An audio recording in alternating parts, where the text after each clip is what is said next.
pelopori atau yang dipopulerkan oleh nama tokohnya tuh Dr. Gary Chapman. Dia yang mempopulerkan teori ini dan membicarakan tentang bahasa-bahasa atau bentuk komunikasi yang di mana antara satu pasangan dengan pasangan yang lain atau orang di antara pasangan ini bisa mengkomunikasikan bentuk cintanya.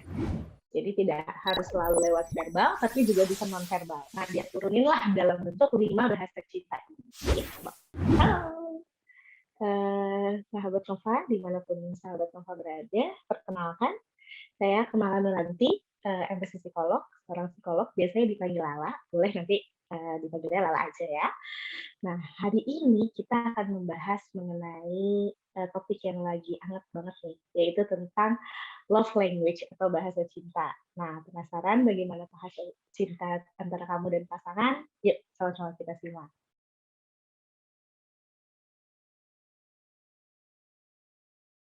Oke, ya kita start dari apa sih sebetulnya bahasa cinta itu. Nah, kalau kita tarik-tarik dulu di ke belakang ya, bahasa cinta itu sebetulnya prinsip dasarnya itu adalah turunan dari komunikasi.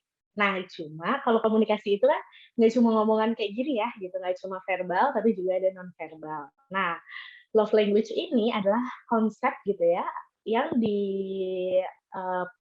pelopori atau yang dipopulerkan oleh nama tokohnya tuh Dr. Gary Chapman. Dia yang mempopulerkan teori ini dan membicarakan tentang bahasa-bahasa atau bentuk komunikasi yang di mana antara satu pasangan dengan pasangan yang lain atau orang di antara pasangan ini bisa mengkomunikasikan bentuk cintanya. Jadi tidak harus selalu lewat verbal, tapi juga bisa non-verbal. Nah, dia turuninlah dalam bentuk 5 bahasa cinta. Gitu.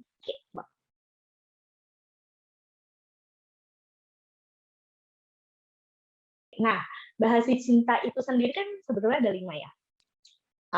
Kalau kita bicarakan lebih lanjut, itu ada words of affirmation, sorry.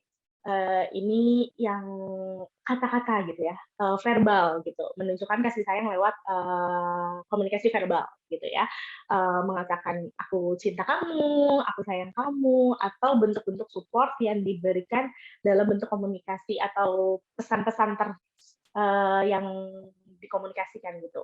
Kayak misalnya kamu hebat deh, atau kalimat-kalimat suportif lainnya. Itu yang pertama, words of affirmation. Kedua, quality time. Quality time ini ketika pasangan ini atau individu ini merasa disayang gitu ya, kalau diperhatikan atau punya kualitas hubungan, kualitas waktu yang benar-benar hanya untuk dia. Jadi waktunya untuk dia.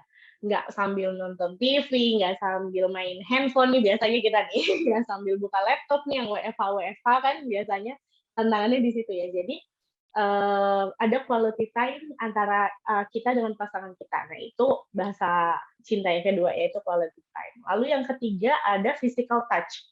Nah, physical touch ini ketika kita tuh merasa dicintai banget, itu ketika kita disayangi atau merasakan sentuhan fisik dari pasangan kita.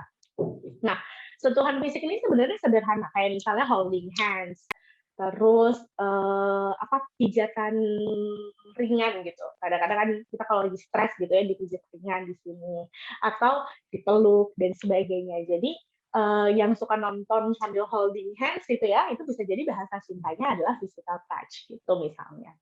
Lalu yang keempat itu acts of service. Acts of service ini adalah bahasa cinta di mana seseorang itu merasa dicintai ketika pasangannya itu melakukan sesuatu yang bermakna untuk dia atau yang bermanfaat untuk dia.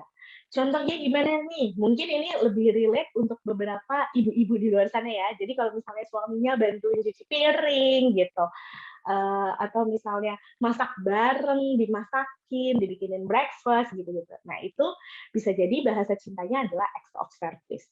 Nah, yang terakhir, yang kelima, ini yang mungkin sebelum istilah love language ini merebak di mana-mana, biasanya bentuk kasih sayang itu kalau nggak yang pertama ya words of affirmation, kalau nggak yang terakhir nih, yang receiving gift.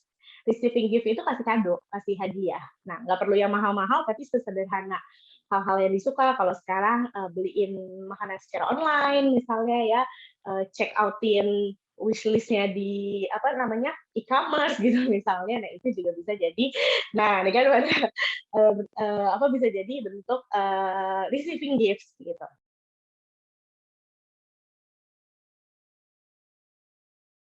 Nah, menarik deh pertanyaannya. Kenapa bisa dominan hanya satu atau dua biasanya dalam satu orang? Karena kalau kita lihat manusia itu kan personality-nya beda-beda ya, gitu.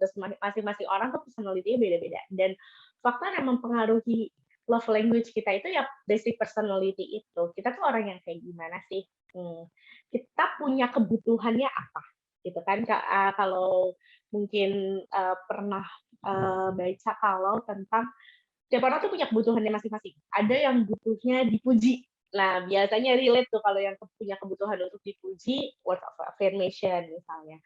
Ada yang kebutuhannya apa yang lain gitu dan sebagainya. Jadi kalau ditanya faktor apa yang paling berpengaruh itu yang pasti pertama faktor personality dulu, ya kan. Yang kedua uh, faktor experience. Jadi kita tuh kan uh, nggak cuma punya karakter bawaan ya, tapi kita juga dibentuk oleh lingkungan gitu. Jadi bagaimana kita di lingkungan membentuk kita gitu, itu juga pengalaman-pengalaman yang ada juga bisa membuat kita akhirnya punya love language tertentu. Misal ya itu, kalau misalnya yang dari dulu tuh di keluarga yang terbiasa untuk saling bantu satu sama lain, bentuk ya, ayo dong kakak bantuin itu adiknya gitu, ayo adek bantuin abangnya dan sebagainya. Oh bisa jadi sampai besar gitu ketika ke pasangan direfleksikan bahwa oh kita tuh saling menyayangi dengan cara kasih servis satu sama lain. Kalau aku kasih servis ke dia, dia sayang sama aku dan sebaliknya kayak gitu. Nah itu bisa jadi hal juga yang mempengaruhi. Jadi ada faktor personality dan juga ada faktor experience sebelumnya di mana kita nyamannya tuh diapain sih? Gitu.